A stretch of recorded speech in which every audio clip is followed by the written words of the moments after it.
제가 버지니아에서 목회할 때요, 제가 있던 리치몬드에서 한 1시간 북쪽으로 가면 작은 도시가 있었는데요. 그 도시에 작은 한인 교회가 하나 있었습니다. 그 전에도 제가 설교자로 갔던 적이 있기 때문에 그 교회 리더십도 알고 교인들도 아는 그런 교회였습니다. 근데 어느 주일날 거기에 장로님이 전화 왔습니다. 한동안 우리 교회 담임 목사님이 안 계셔서 좀 게스트 프리처로 저를 오라고 그러시는 거예요. 그래서 아유 가겠습니다. 그랬더니 한동안 예배를 못 드렸으니까 이왕이면 오실 때 설교하고 담임 목사님 안 계시기 때문에 이 Lord's Supper, Communion, 성찬식을 좀 같이 해주셨으면 좋겠습니다. 그래서 그러죠. 제가 가겠습니다. 그러면 그 포도즙과 떡을 성찬 떡을 준비해 주시기를 바랍니다. 그렇게 했어요. 여러분 여선교회에게 그걸 부탁을 드렸어요. 네, 한국에서 신앙생활 하시는 미국에서도 뭐 그런 경우가 많이 있는데요. 성찬식을 할 때 이 백설기를 여선교를 쪄서 그를 잘게 썰어서 성찬 떡으로 하는 경험을 많이 하셨을 줄 압니다. 제가 그날 가서 예배 인도를 시작했습니다. 설교라고 이제 성찬 시간이 됐어요. 그래서 이제 여러분 우리 늘 하는 것처럼 떡을 띨 시간이 됐는데요. 제가 깜짝 놀랐습니다. 이게 찰떡인 거예요. 찰떡. 이게 띄는데요. 그 당시엔 제가 흰 장갑을 꼈는데요. 장갑이 벗겨질 정도로 붙어가지고 찰떡에. 이거 뭐 이번 주 못하고 다음 주에 하겠습니다. 뭐 이렇게 할 수도 없고요. 얼마나 당황했는지 몰라요. 하여간 뭐 이제 장갑으로는 도저히 안 돼요. 장갑을 이렇게 벗고 이제 손으로 이렇게 띄는데요. 그래서 이제 사람이 많지 않으니까 우리 사부에서 그렇게 하거든요. 우리 앞으로 나와서 이게 떡을 띄고 그 다음에 이제 이 컵에 이머스 한다 그러는데요. 찍어서 먹고 그 다음에 자리에 돌아가는데요. 이제 이렇게 드렸어요. 그 다음에 이제 제가 먹을 차례에서 먹었는데요. 이게 찰떡이라 붙어가지고요. 잘 안 넘어가는 거예요. 참 얼마나 진땀이 나고 혼나는지 모릅니다. 끝나고 나서 여선교 회장한테 이게 그냥 부드럽게 이렇게 얘기했어요. 성찬 떡이요 너무 차져가지고 제가 좀 힘들었습니다. 그분이 반색하는 좋아하는 기분으로요. 귀한 성찬이라 맵쌀보다는 찹쌀을 써서 만들었다는 거예요. 제가 당연히 알 것으로 생각하고 자세히 가르쳐 드리지 못해서 확인하지 못했던 제 불찰이었습니다. 여러분 오늘 본문에도요. 사도 바울께서는 주님의 만찬을 하는 고린도 교회에서 전해오는 이야기를 들었는데 그거는 그렇게 하면 안 되는데 그들이 잘못하고 있는 것을 그대로 있을 수가 없습니다. 그래가지고 편지를 써서 하는 내용이 오늘 본문에 있는 내용이에요. 사도 바울께서는 본래 11장 2절에는요. 여러분 내가 전해준 대로 여러분 전통을 트래디션을 잘 지키고 있는데 내가 여러분을 칭찬합니다. 그런데 내가 지금부터 말하려고 하는 일은 도저히 칭찬할 수 없습니다. 서두에 밝히고 있어요. 왜냐하면 고린도 교인들이 교회에서 모이는 일들이 유익이 되기보다는 해가 되기 때문에 그래요. 사도 바울은 고린도 교회에 모여서 하는 일이 너무 실망스럽다는 것을 말씀하고 그 내용에 관해 설명하기로 시작했습니다. 첫째로 이 얘기는 그 다음에 둘째로 셋째로 얘기하려는 게 아니라 그만큼 중요하다 그런 뜻이에요. 여러분이 교회에 모일 때 여러분 가운데 분열이 있다고 하는 말을 우리가 보통 스키즘이라고 얘기하잖아요. 헬라어로 스키스마타 이렇게 얘기하는데 그 분열이 있다는 말이 들리는데 그것이 어느 정도는 사실이라고 믿습니다. 그렇지만 여러분 가운데 바르게 사는 사람들이 환히 드러나려고 하면 여러분 가운데 파당도 있어야 할 것입니다. 여러분 일반적으로 말하면 교회 안에 분열이 있다는 건 나쁜 일이죠. 그죠? 그런데 무리가 나뉘어야 되는 것이 필요할 때가 파당이 있어야 될 필요가 있다는 거예요. 어떤 때냐면 교회 안에 섞여 있는 바른 믿음을 소유한 사람과 잘못된 믿음을 소유한 사람들이 구별되는 일이 있어야 할 때는 불가피하게 파당이 생길 수밖에 없다는 거예요. 그러나 오늘 이 말씀의 핵심은요. 파당에 대해서 가르치는 것이 아니 그거에 대해서 가르치는 것이 아니라 불필요한 분열은 없어야 하는데 그런 파당이 생겼다면 그나마도 바르게 사는 사람들이 이렇게 구별되고 드러내는 일이 있었으면 좋겠다 그런 뜻이에요. 그러면서 교회 안에 어떤 파당이 있었는지를 내용을 설명하고 있습니다. 여러분 사도행전 20장 7절 이하에 보면요, 이런 말씀이 있어요. 주간의 첫날이라고 하는 그 당시에 이제 안식일 다음 날을 주일의 첫날, 우리 같으면 주일 이렇게 되는 거죠. 주간의 첫날에 우리는 신도들이 빵을 떼려고 모였습니다. 함께 식사를 하려고 모였습니다. 근데 바울은 그 다음 날 떠나기로 되어 있기 때문에 신도들에게 강론을 하는, 이렇게 설교를 하는데 그 강론이, 설교가 밤이 깊도록 계속되었습니다. 그 얘기는 뭐냐면 밤에 모여서 이 모임을 가졌다는 것을 알 수 있어요. 함께 모여서 식사를 하러 모였던 것으로 보여집니다. 함께 식사하고 끝무렵에 빵을 떼고 포도주를 마시는 이 성찬식을 거행했던 것으로 보입니다. 그런데 이 만찬 롤드 서퍼를 하러 모인 그리스도인들이 주님이 가르쳐 주신 그 정신, 그 스피릿과는 전혀 다른 광경을 연출했다는 거예요.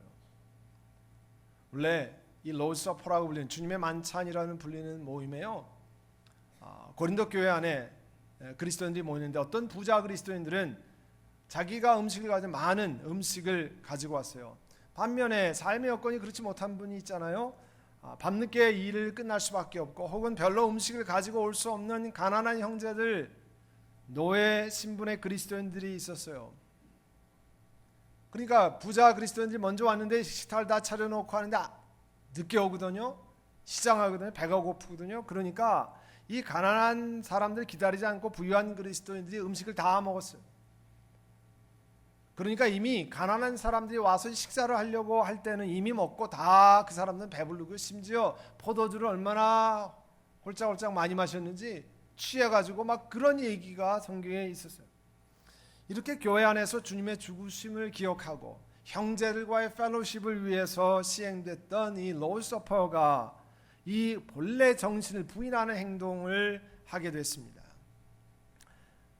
그래서 이제 주님의 만찬을 바로 행하라, 올바로 행하라, 사도 바울이 그걸 듣고 가만히 있을 수가 없어서 가르쳐 주는 겁니다. 27절에 보면 그러므로 누구든지 합당하지 않게 주님의 빵을 먹거나 주님의 잔을 마시는 사람은 주님의 몸과 피를 범하는 죄를 짓는 것입니다. 여러분 전통적으로는요, 그리스도인들이 자기의 죄를 고백하지 않은 상태에서 만찬에 참여하면 안 된다, 이 본문을 그냥 이렇게 해석했어요.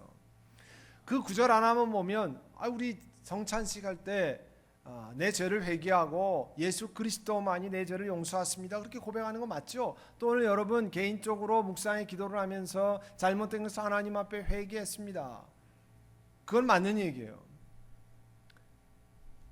그래서 우리 주일 예배도 그런 시간을 갖고 이따가도 여러분 그 떡을 받고 잔을 받고 기다리는 시간에 그렇게 여러분 기도하실 겁니다. 그런데 오늘 본문에서 합당치 않게 주님의 빵과 떡을 먹었다는 사건은 더 구체적인 사건, 고린도 교회 안에서 일어났던 아주 구체적인 사건을 이야기하는 거예요.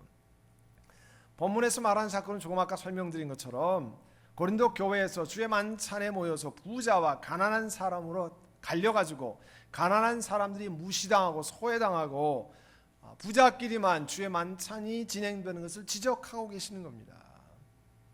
이렇게 해석할 수 있는 이유는요, 그냥 우리 생각에 그렇다 그게 아니고요, 성경은 기본적으로 그 뜻이 무엇인가를 잘 모를 때는 우리의 컨텍스트라고 얘기하는 본문의 문맥 속에서 해결해야 되는데, 본문의 끝에 33절 34절에 사도 바울께서 고린도 교회에게 여러분 합당하지 않게 행하지 말고 그렇게 떡과 잔을 마시지 말고 이렇게 해야 됩니다, 33절 34절에 말하고 있어요. 어떻게 하냐면 33절에 보면 먼저 서로 좀 기다리십시오, 다른 사람들이 주님의 만찬에 올 때까지 좀 기다리십시오, 기다려서 하면 됩니다, 그렇게 이야기했어요.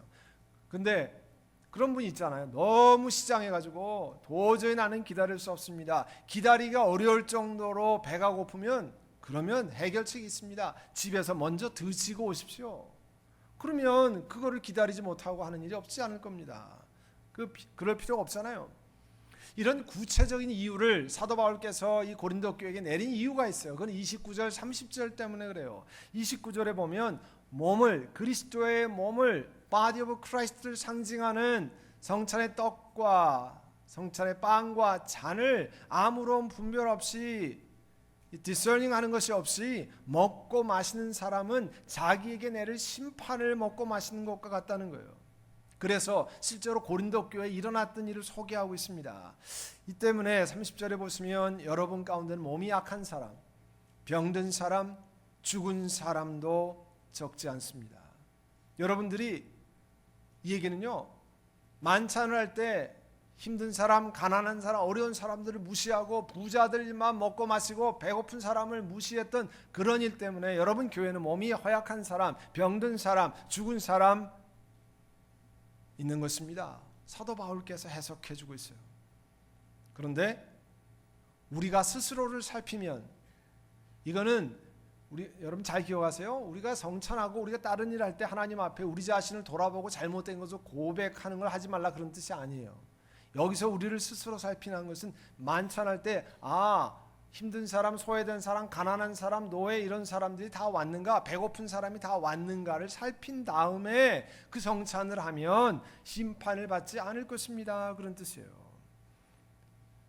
근데 또 하나 주님 말씀하시는 게요, 여러분 그 교회 안에도요, 우리가 속해 있는 교단, ECO 교단 안에도 이 헌법이 있어요. 헌법에 디스플린이라고 하는 징계 조례라는 거, 권징 조례라는 게 있는데 그건 뭐냐면 잘못한 사람을 징계하는 것, 세상으로 말하면 퍼니시먼트라는 거죠. 그런데 그거의 핵심은 뭐냐면 그 사람을 사랑해서 돌이켜서 나중에 정말 하나님 앞에 버림받지 않도록 가이드하는 거예요. 여러분 자녀들을 야단치고 혹은 어렸을 때 한국에서는 우리가 말한 매를 드는 이유는 뭡니까? 자식들을 때려가지고 완전 망가뜨리기 위해서 하는 사람 아무도 없잖아요. 사랑해서 사랑의 매를 든다 그러냐. 하나님도 똑같습니다. 교회를 통해서 잘못된 것을 징계해서 바로 잡으려고 그렇게 하는 거죠. 그래서 32절에 보면 주님께서 우리를 심판하시고 징계하시는 것은 우리가 세상과 함께 정죄를 받지 않게 하시려는 겁니다. 하나님의 징계를 받고 다시 바른 길로 돌아오도록 만드는 거예요. 그러면서 오늘 본문 23절에서 26절 우리가 오늘 성만찬을 하는데요, 이 성만찬을 왜 하는 것이냐, 성만찬의 뜻이 뭐냐, 이 Lord's Supper라고 하는 이것의 뜻이 뭐냐를 가르치시는 것입니다. 사도 바울이 이렇게 얘기했어요. 고린도 교회에 내가 여러분에게 전해준 것은 우리 주님으로부터 예수 그리스도께로부터 받은 것입니다. 예수님께서 잡히시던 날 밤에 빵을 들어서 감사를 드리시고, 보통 우리 성경에 축사하시고 무슨 일인지 잘 모르는데요, 그 뜻은 give thanks to God, 하나님께 감사를 드리시고 그런 뜻이에요. 그리고 떼시면서 말씀하셨습니다. 이것은 너희를 위한 내 몸이니 This is my body broken for you. 너를 위해서 이것을 내 몸이니 이것을 행하여 나를 기념하라. 우리 뒤에 성찬보에 적혀 있어요. Do remembrance of me. 이 뒤에요. 이것을 행하여 나를 기억하라. 예수님께서 제자들과 함께 이 마지막 만찬 패스오버 밀을 하면서 이것은 내 몸이다 그랬어요. 우리 교회가 따르는 그 신앙 전통을 리폼 트래디션이라고 합니다. 개혁주의라고 그래요. 개혁주의는 그 스위스란드의 리포머였던 개혁자였던 그 캘빈 혹은 블란스방이 있기 때문에 깔뱅이라고 하는데요. 그 깔뱅의 전통을 따라서 우리가 신앙생활을 하나님의 말씀을 근거로 하지만 어떤 트래디션을 따르냐 할 때 이것은 내 몸이다. 우리가 성찬을 오늘 대할 때 우리의 신앙 전통은 그리스도께서 신비한 방식을 통해서 mystical way, mystic way, 우리가 뭐 잘 이해가 안 되지만 그러나 신비한 방식을 통해 영적으로 우리 하나님 예수님이 직접 임재하신다고 믿는 거예요.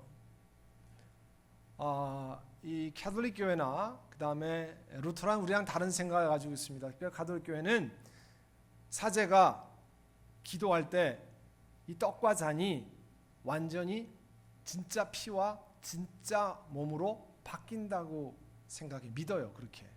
그래서 여러분 가톨릭 교회에 가면 혹은 장례식 때 이렇게 가면 신자들에게 영성체라고 그러죠. 그래서 영성체를 할 때 무엇만 합니까? 떡만 받아요. 빵만 받아요. 이 커뮤니언을 이 잔은 안 해요. 그 중세의 그런 영향인데 그게 그 당시에는 떡과 잔을 그렇게 했었는데 한때 그렇게 자꾸 흘리잖아요. 그 포도즙이 이렇게 흘리고 그러면 그게 기도할 때 그 예수님의 피로 바뀐다고 했기 때문에 한때 그 사제가 흘리는 것을 이렇게 핥아서 먹어야 되겠다 그래요. 뭐 꼭 그랬는지 그 이후에는 하여간 지금은 우리 캐톨릭 가면 여러분 빵 100개 주지 않아요. 떡 100개 주지 않아요. 사제만 이 주님의 잔을 대하는데 거기는 그렇게 믿기 때문에 그래요. 완전히 피와 살로 바뀌었다. 우리는 spiritual presence라는데 영적으로 우리 주님이 함께 하시는 것을 믿는 것입니다. 또 이것은 너희를 위하는 것이다. 그리스도께서 다른 사람을 대신해서 십자가에 달리셨습니다. 예수님 자신 때문에 달린 게 아닙니다. 저와 여러분 때문에 십자가에 달리셨습니다. 그리고 그것을 믿는 믿음과 죄를 고백하고 우리가 회개하는 것을 통해서 그 하나님의 속죄의 은혜가 우리 모든 사람에게 적용되는 겁니다. 그래서 예수님이 떡을 떼면서 이것은 너희를 위한 것이라는 거예요. 또 이것을 행하면서 나를 기억하라. Do remembrance of me. 나를 기억하라.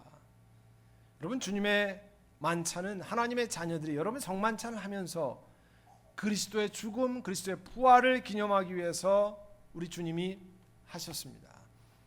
그래서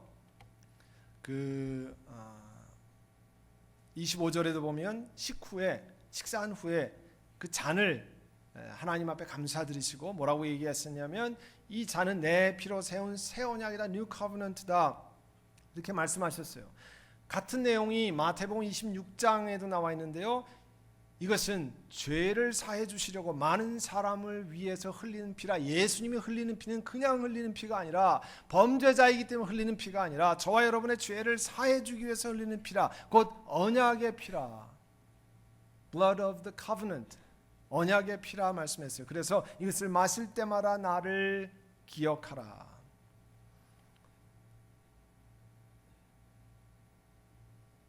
오늘 26절에 보면요. 여러분이 이 빵을 먹고 마실 때마다 주님의 죽으심을 그가 오실 때까지 선포한다. 여러분 주님의 죽으심이라 Death of the Lord 이렇게 하는데요. 그것이 헬라어 원어는 큐리우 우리가 말하는 주님 큐리오스라는 뜻이거든요. 주인이라 여기서 말하는 주인은 뭐냐면 하나님께서 예수님을 죽음에서 부활시켜서 승천하고 하늘에 주님의 하나님의 우편에 앉아 계신 만유의 주로 높이신 그런 뜻을 말합니다. 그러니까 주님의 죽으심은 예수님이 단지 달려서 죽었다 그런 뜻이 아니고요. 그리스도의 구원 사역 전체에 그리스도께서 이 땅에 오시고 또 죽으시고 부활하시고 승천하신 이 모든 것을 가르칩니다. 그러니까 여러분이 성찬식에 참여하면 성찬식을 거행하면서 그리스도의 죽음만이 그리스도의 생애만이 그리스도의 삶과 죽음과 부활만이 사람을 구원하신 유일한 방법인 것을 우리가 성찬식 할 때마다 기억하고 세상에 선포하는 거예요. 언제까지요? 그 주님이 왕으로 다시 오실 때까지 우리가 성찬할 때마다 그걸 기억하는 거예요. 여러분 교회는 하나님의 나라를 소망하는 모임입니다. 또 하나님의 나라를 이 땅에 실현하기 위해서 이 땅에 세워주신 커뮤니티예요. 공동체예요. 그래서 우리 교회는 세계 모든 일에 관심 있고 소외당하고 어렵고 힘든 사람을 위한 관심을 늘 갖습니다. 가난하고 힘든 사람, 소외당한 사람. 아까 광고 드렸지만 오늘 저녁에도 우리 샬롬 장애인 선교회 샬롬 디서빌리티 미션이죠. 장애인들 개발해서 그들이 예수 믿고 이 땅에서 당당히 살아갈 수 있도록 돕는 것. 오늘 저녁에 그런 사람을 전 세계에 발굴해서 돕기 위해서 휠체어 보내기를 합니다. 우리 교회도 지금 오랫동안 돕고 있어요. 또 23일 목요일에는요.